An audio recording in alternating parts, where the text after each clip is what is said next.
Kawan, sebelum Anda memulai aktivitas hari, kita ikuti kajian Syarat Hikmah, Renungan Fajar. Assalamualaikum warahmatullahi wabarakatuh.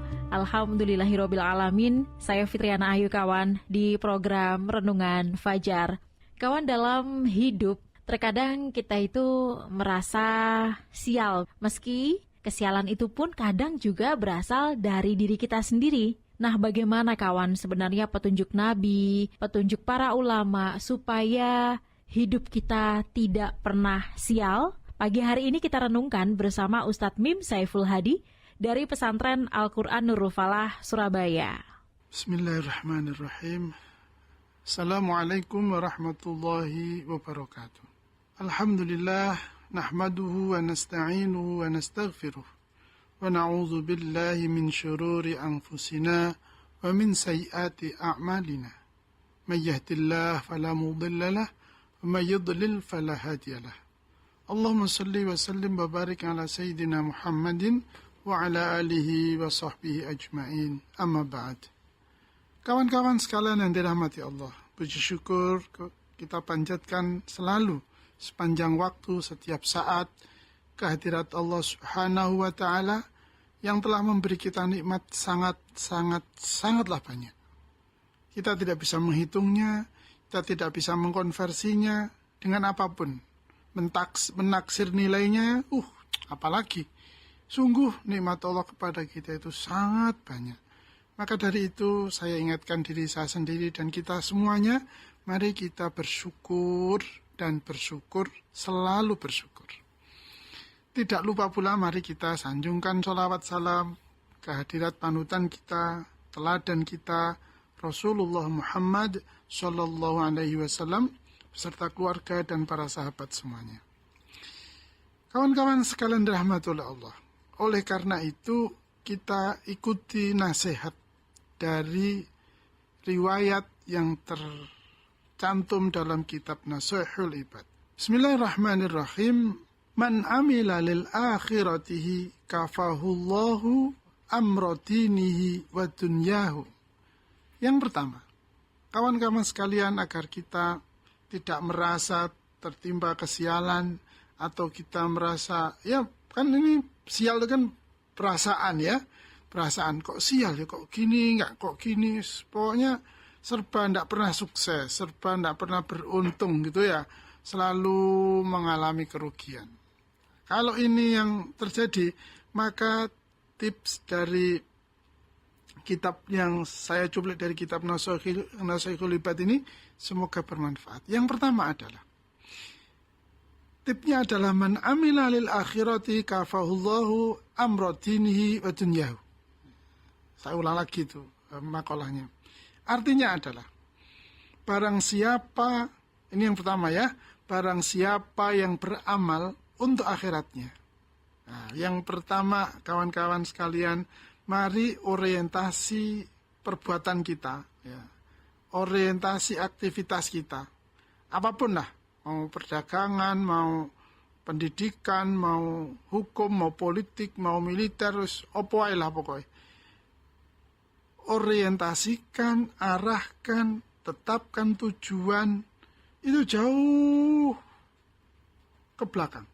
Taruh ke tempat yang paling tinggi, yaitu hari akhirat, yaitu yaumil akhirat. Jadi semua amalan kita ini, semua perbuatan kita ini, kecil atau besar, ringan atau berat, untuk diri sendiri atau untuk masyarakat, untuk organisasi kita atau untuk negara kita, mari semua yang kita lakukan ini kita tujukan untuk hari akhirat. Sampai hari akhirat. Untuk mencapai tujuan jangka panjang kita. Bahkan tujuan akhir kita. Ini penting sekali dalam menetapkan tujuan akhir kita. Kalau kita tidak menetapkan tujuan akhirnya jauh ke belakang gitu ya, atau jauh ke depan gitu ya, atau di tempat yang paling tinggi, yaitu di yaumil akhirat, maka akan mudah sekali nanti kita ketemu dengan potongan-potongan waktu ya. Kalau ibarat puzzle itu ya, di potongan-potongan puzzle itu kan tidak pernah sempurna itu kan ya. Satu potong puzzle itu kalau kita ikuti, bahkan sudah kita putari seluruh sudutnya gitu ya, seluruh garisnya bahkan, itu tentu kita tidak akan menemukan bentuk utuhnya, dan kita akan selalu merasa gak iso ini, gak bisa ini, kurang ini, kan mesti begitu. Ya memang kurang, dan juga memang tidak bisa, memang tidak sempurna.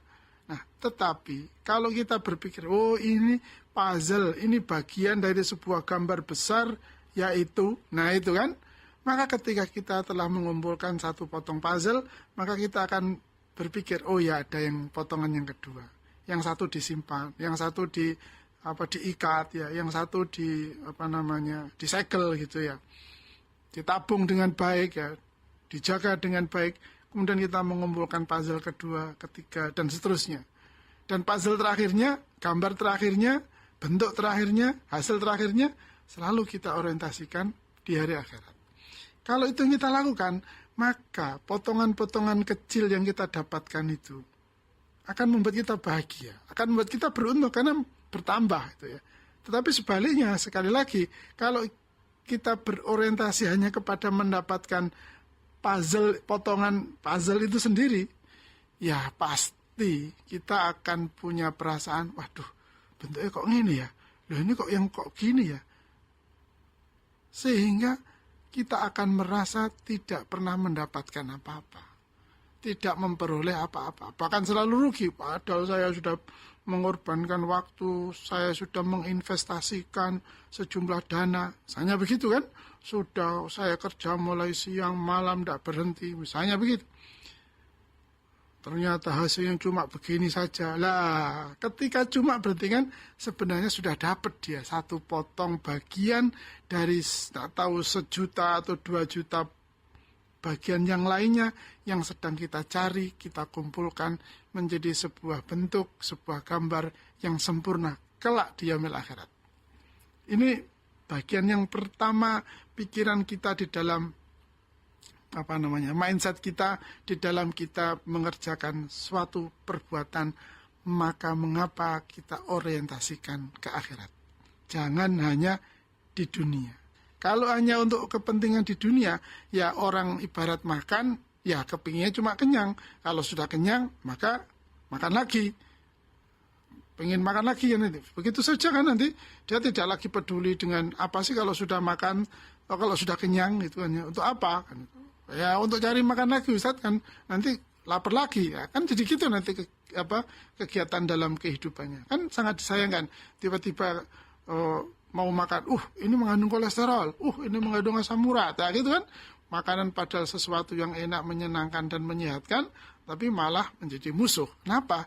Karena makan diorientasikan hanya untuk tujuan sekedar kecil, yaitu kenyang. Nah, kenyang itu urusan di dunia. Enak itu juga urusan di dunia. Sangat disayangkan kalau makan itu tujuannya hanya untuk enak dan kenyang.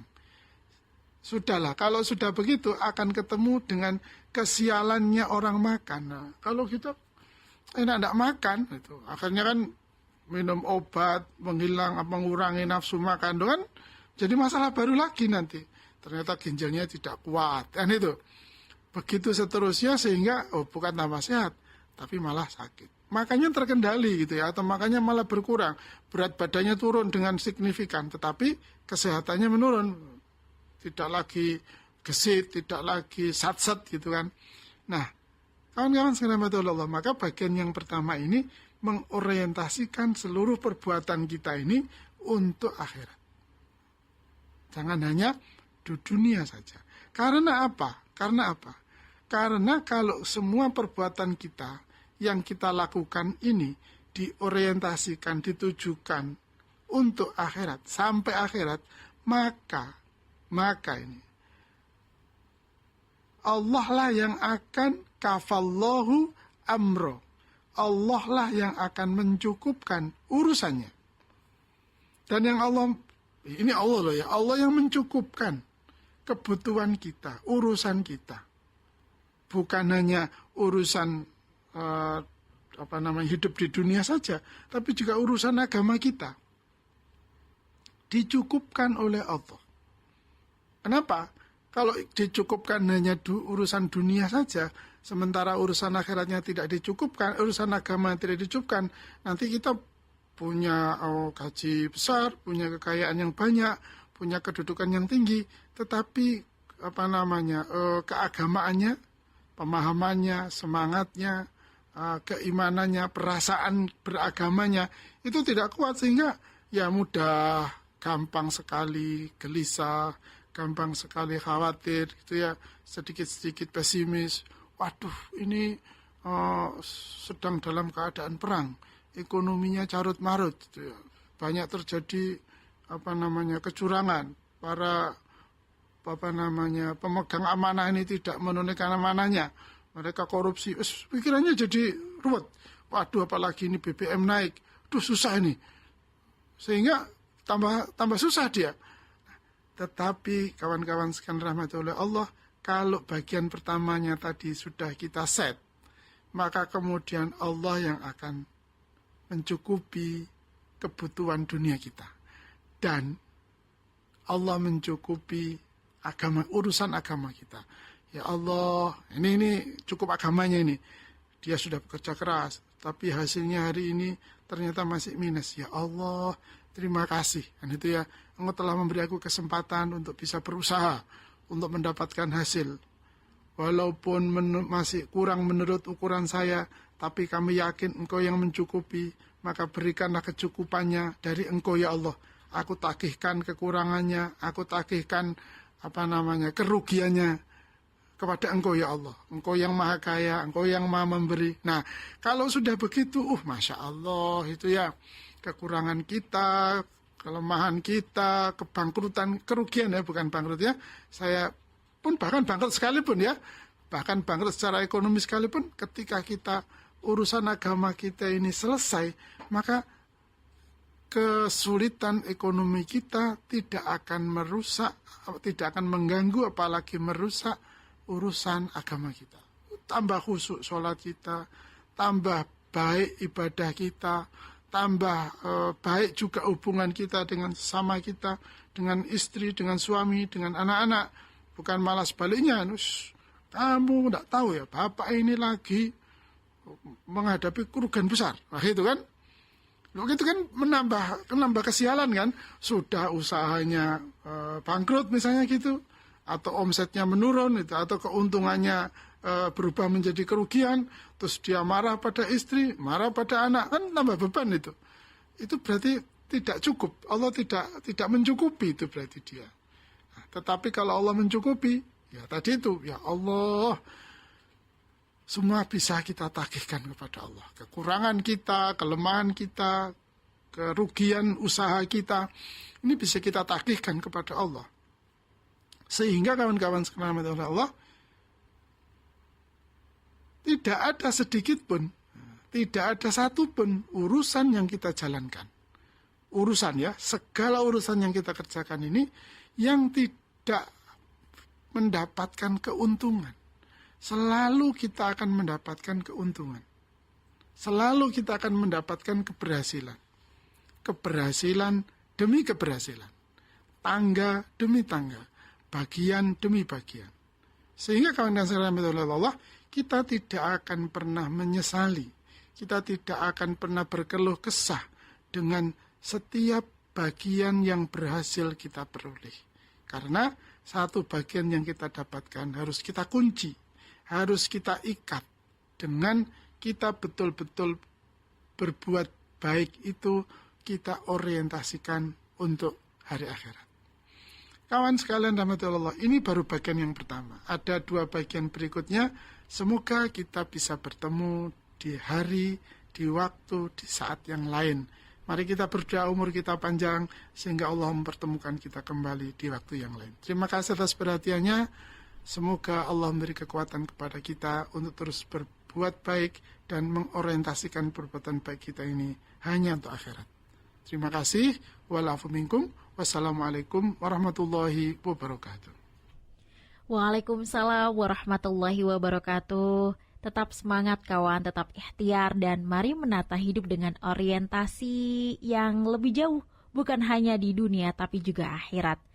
Kita tutup dengan doa kafaratul majelis. Subhanakallahumma wa bihamdika asyhadu alla ilaha illa anta astaghfiruka wa atubu ilaik. Saya Fitriana Ayu dan juga Ustadz Mim Saiful Hadi dari Pesantren Al-Quran Nurul Falah Surabaya pamit kawan. Wassalamualaikum warahmatullahi wabarakatuh. Program Renungan Fajar hadir setiap jam 5 pagi hanya di Radio Suara Surabaya.